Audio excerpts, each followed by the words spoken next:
अस्सलाम वालेकुम गाइस, मैं हूँ एडवोकेट यूसुफ शकीब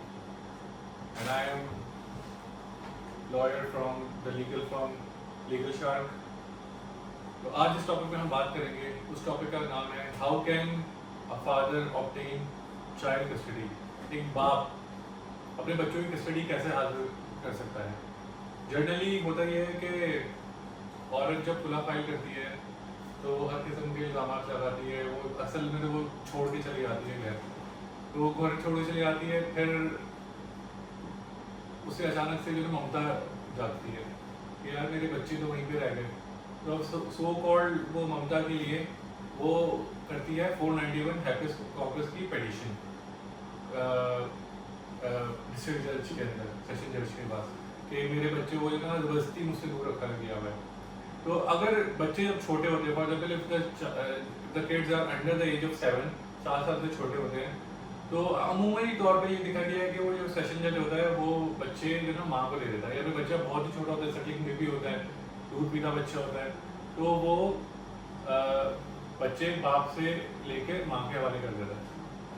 तो इस सूरत में बाप क्या करे, उसको अब जो ना लीगली तौर पे बच्चों की कस्टडी तो चाहिए। तो if you will go to other law firms or any other law firm, they will generally tell you कि कोई कुछ हो ही नहीं सकता, बच्चे तो हमेशा माँ के पास जाते हैं और बच्चे बाप को जो ना वेट करना चाहिए जब तक वो 18 साल के नहीं हो जाते, दुनिया ख़त्म हो गई है। लेकिन असल में ऐसा बिल्कुल भी नहीं है नाज़रीन और हज़रात, ऐसा बिल्कुल भी नहीं है। पाकिस्तानी लॉ के अंदर ऐसे सेक्शंस और ऐसे लॉ मौजूद हैं जिसके थ्रू आप अपने बच्चों की कस्टडी आप ले सकते हैं। For example, you can file application in guardian ward court under the section of 12 and 15। आप एक पिटीशन दायर कर सकते हैं थ्रू अ लॉयर, और आप जो ना ये क्लेम कर सकते हैं कि ये मेरे बच्चे हैं, हमारे खुला हो गई, नो प्रॉब्लम, अब ये बच्चों को मेरी कस्टडी मेरे हवाले किया जाए। तो अगेन जनरली जो जजेस होते हैं वो they are not willing to take the brave decision, but there are 4 conditions, ऐसी 4 conditions हैं usually जिसके if the mother falls into those 4 conditions, अगर माँ जो बच्चों की है उन 4 कंडीशन में फॉल करती है तो आपका you get a very good chance कि आप जो ना बच्चों की कस्टडी अपने पास ले सकते हैं। फॉर एग्जाम्पल आप ये कर सकते हैं कि फॉर एग्जाम्पल अगर जो माँ है उसने दूसरी शादी कर ली है, this is condition number 1 which I am telling you. अगर उसने दूसरी शादी कर ली है तो आप ये पेटिशन फाइल कर सकते हैं और उसमें आप ये क्लेम कर सकते हैं, लिख सकते हैं, आप ये प्रे कर सकते हैं कि माँ ने दूसरी शादी कर ली है, ना मेरे जो बच्चे हैं वो किसी और आदमी के अंडर रह रहे हैं, मेरी जो बेटी है किसी और आदमी के अंडर रह रही है, मेरा जो बेटा है किसी और आदमी के अंडर रह रहा है, मुझे मेरे बच्चों को मेरे हवाले किया जाए, this is not the correct thing. तो इस सूरत हाल में अमूमी तौर पर अदालतें माँ से बच्चे उठा के वापस बाप को हवाले कर देते हैं, क्योंकि अब बाप इज अ नेचुरल गार्डियन, बाप is a natural guardian. Mother के पास टेम्पररी कस्टडी होती है, जो हैपिस कॉर्पस में 491 एप्लीकेशन के थ्रू जो डिस्ट्रिक्ट सेशन जज ने बाप से बच्चे लेके माँ के हवाले किए होते हैं, वो that was temporary custody, not permanent custody. माँ बड़ा फखर करती होंगे, हम बच्चों की कस्टडी हमारे पास है, बच्चों की कस्टडी, वो असल में बच्चों की कस्टडी का जो मालिक होता है वो बाप ही होता है, he is a natural guardian. No power on earth can take the custody from the father. माँ के पास टेम्पररी कस्टडी वो देता है सेशन जज इन 491 हैपिस कॉर्पस। परमानेंट कस्टडी के लिए बाप फॉर एग्जाम्पल पॉइंट नंबर 1 में वो ये बोलेगा कि इससे दूसरी शादी कर ली है, मुझे परमानेंट कस्टडी दी जाए, क्योंकि कोर्ट दे देगी अगर उससे दूसरी शादी की है। पॉइंट नंबर 2, अगर ये कोर्ट को शक है या बाप को शक है कि माँ कुछ ऐसी हरकत करेगी कि बच्चों को शहर से बाहर, मुल्क से बाहर, या फिर जो जुरिस्डिक्शन है उसके बाहर ले जाएगी, और फिर it will be very difficult for the father to get hold of the child, then वो बाप जो ना उस कंडीशन में प्रे कर सकता है, प्लीड कर सकता है in the guardian ward code under the sections which I told you before, कि मुझे मेरे बच्चों की परमानेंट कस्टडी दी जाए, क्योंकि I do not trust this woman कि मेरे बच्चों को जुरिस्डिक्शन से बाहर लेके चली जाएगी। It will be that impossible for the law और me to get hold of them. तो उस सूरत में बाप वो कोर्ट जो परमानेंट कस्टडी वाला, फॉर एग्जाम्पल जो natural custodian of the child होता है, जो कि बाप होता है, उसको कस्टडी दे देगी। Point number 3,